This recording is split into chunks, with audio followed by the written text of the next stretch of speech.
what it means to cite sources and what do we mean by cited sources at the end of our work. When you present a list of references at the end of your work, but you failed to cite each information that you use from sources during your discussion or during your presentation of ideas, that list of sources will mean nothing. Well, it will not mean anything to your audience and to your evaluators or to a faculty member. It is important that we don't miss to cite a source. So let me show you what we mean by cited sources. A list of cited sources or a list of references would mean that we have previously cited the source. Let me start with the first source here. This is the first list of cited sources, and it refers to the citation made during the presentation or discussion. So if we look at this list right here of a source or references have been cited in the discussion. And the citation goes, statistical facts from alcoholalert.com show that. Okay, so these are the facts, and these facts are taken from this source. That's why it's been listed as one of the cited sources or as one of the references. Second list of reference is here, the Pennsylvania DUI laws.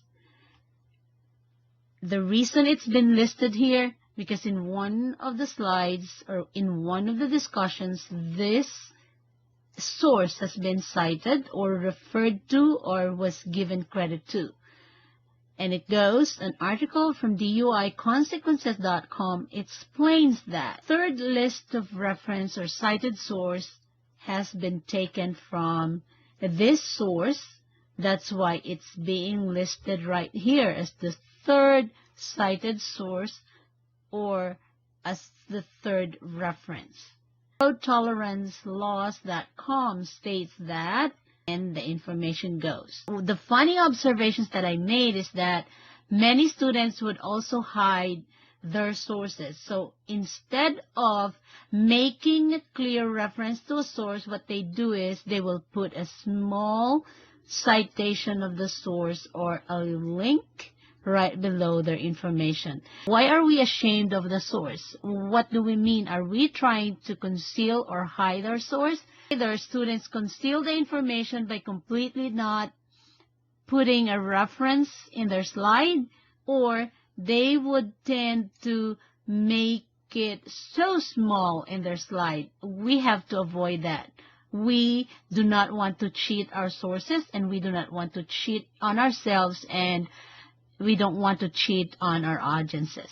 We want them to know what particular source supports our ideas or supports our arguments, point of views, opinion, or proposition. We have to be proud of our source and make it clear to our audience what or who is the source of our information. Now, be clear that you don't list references or cited sources without having made a reference or without having cited them in our discussion.